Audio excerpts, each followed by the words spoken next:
बड़ी चुनौतियां, आतंका white collar module, उत्तर भारत में बड़ी ठिठुरन। नमस्कार, मैं हूं रूपाली बरवर, आप देख रहे हैं वेब दुनिया की खास पेशकश WD नाउ, जिसमें बात करेंगे सप्ताह भर की सुर्खियों की। बिहार के मुख्यमंत्री नीतीश कुमार ने एक बार फिर शपथ को लेकर एक नया कीर्तिमान रच दिया है। वे देश के ऐसे पहले मुख्यमंत्री बन गए हैं जिन्होंने 10 बार पद की शपथ ली है। हालांकि कार्यकाल की अवधि के मामले में वे अब भी पीछे हैं। नए मंत्रिमंडल और विभागों के बंटवारे के साथ उनकी सरकार बन चुकी है, लेकिन इस बंटवारे में नीतीश कुमार की ताकत कुछ कम होती दिखाई दे रही है। लंबे समय तक उनके पास रहने वाला गृह मंत्रालय अब उनके पास नहीं है। साथ ही कई महत्वपूर्ण और प्रभावशाली मंत्रालय भी भाजपा के हिस्से में चले गए हैं। लेकिन शपथ लेते ही नई सरकार के सामने चुनौतियों का पहाड़ खड़ा है। बिहार की जनता ने जिस भरोसे के साथ एनडीए को सत्ता सौंपी है, अब उस पर खरा उतरना आसान नहीं होगा। सबसे बड़ी चुनौती है 1 करोड़ नौकरियां देने का वादा। राज्य में औद्योगिक विकास धीमा होने के कारण इतनी बड़ी संख्या में रोजगार सृजित करना सरकार के लिए कठिन होगा। इसके लिए बड़े निवेशकों को आकर्षित करना जरूरी है, जिसमें केंद्र सरकार की मदद महत्वपूर्ण होगी। किसानों को वार्षिक राशि और महिलाओं को 2 लाख रुपए तक की सहायता, ये सभी वादे पूरा करने के लिए भारी आर्थिक संसाधन चाहिए। नीतीश सरकार के सामने सबसे बड़ा सवाल यही है कि इस धन की व्यवस्था कैसे होगी। वित्तीय दबाव कम करने के लिए नए राजस्व स्रोत तलाशने होंगे। इसके साथ ही एनडीए के अंदर भाजपा, जदयू, एलजेपी, रामविलास और हम जैसे सहयोगी दलों के बीच सामंजस्य बनाए रखना भी नीतीश के लिए एक बड़ी राजनीतिक परीक्षा होगी। 5 साल तक नेताओं को साधे रखना आसान नहीं होगा। बिहार से बाहर रोजगार के लिए होने वाले पलायन को रोकना, कौशल विकास को प्रभावी बनाना और स्थानीय स्तर पर टिकाऊ आजीविका के अवसर पैदा करना भी महत्वपूर्ण है। नए एयरपोर्ट, मेट्रो और सड़क परियोजनाओं को समय पर आगे बढ़ाना होगा।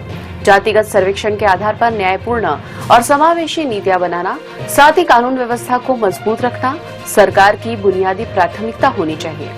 अब बिहार की जनता की निगाहें नई एनडीए सरकार और मुख्यमंत्री नीतीश कुमार पर टिकी है। देखने वाली बात यह होगी कि नीतीश का अनुभव और गठबंधन की शक्ति मिलकर बिहार के विकास को कितनी नई ऊंचाइयों तक ले जाते हैं। दिल्ली के लाल किले के पास हुआ कार विस्फोट अपने पीछे कई सवाल छोड़ गया। 10 नवंबर की शाम 6:52 पर एक कार में हुए धमाके में 15 लोगों की मौत हो गई। यह पारंपरिक बम नहीं था, लेकिन विस्फोट की शक्ति बेहद ज्यादा थी। विस्फोट की शक्ति ऐसी थी कि भीतर किसी उन्नत रासायनिक या उच्च ऊर्जा सामग्री की संभावना से इनकार नहीं किया जा सकता। इस घटना से ठीक पहले फरीदाबाद में 2900 किलो विस्फोटक भी बरामद किया गया था।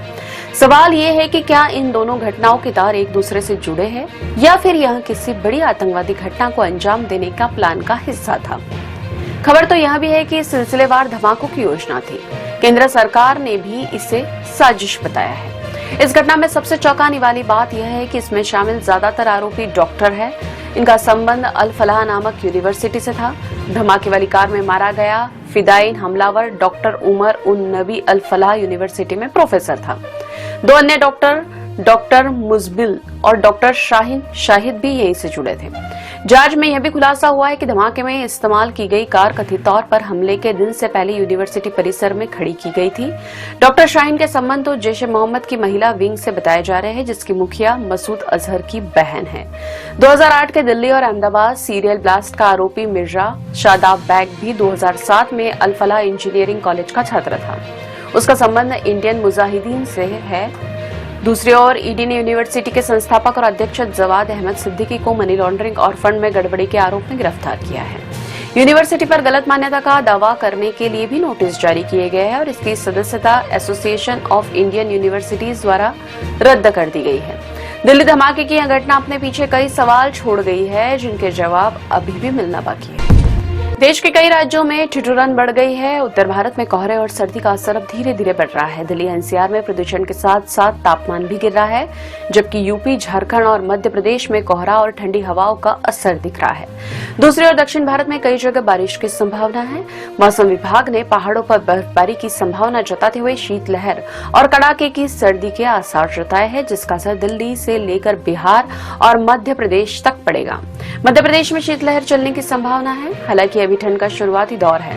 आने वाले दिनों में ठिठुरन और भी बढ़ सकती है। मौसम विभाग ने पहाड़ों पर बर्फबारी की संभावना जताते हुए शीतलहर और कड़ाके की सर्दी की संभावना व्यक्त की है। दूसरी ओर 22 से 24 नवंबर के बीच तमिलनाडु में हल्की से मध्यम बारिश हो सकती है।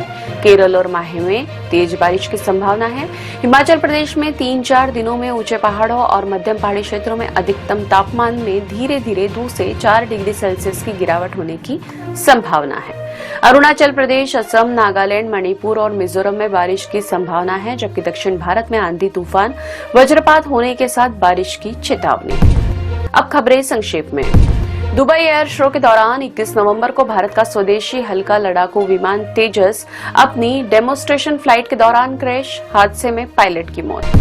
केंद्र सरकार ने 4 नए श्रम कानूनों को लागू किया। इनका उद्देश्य संगठित और असंगठित दोनों क्षेत्रों के श्रमिकों के लिए बेहतर वेतन, सामाजिक सुरक्षा और स्वास्थ्य सुरक्षा सुनिश्चित करना है। असम में 22 नवंबर से SIR की प्रक्रिया शुरू। बाकी राज्यों और केंद्र शासित प्रदेशों में यह 4 नवंबर से शुरू हो चुकी है। अमेरिकी राष्ट्रपति डोनाल्ड ट्रंप की गाजा शांति योजना को संयुक्त राष्ट्र सुरक्षा परिषद से मंजूरी मिली। भारत रूस शिखर सम्मेलन से पहले कूटनीतिक हलचल तेज। विदेश मंत्री एस जयशंकर ने मॉस्को में रूसी विदेश मंत्री लावरोव से मुलाकात की। संयुक्त राष्ट्र मानव अधिकार कार्यालय ने बांग्लादेश की अपदस्थ प्रधानमंत्री शेख हसीना को इंटरनेशनल कोर्ट ट्रिब्यूनल द्वारा दी गई सजाए मौत का कड़ा विरोध किया। इतनी वेब दुनिया की खास पेशकश WD नाउ अगले सप्ताह की सुर्खियों के साथ फिर हाजिर होंगे। नमस्कार।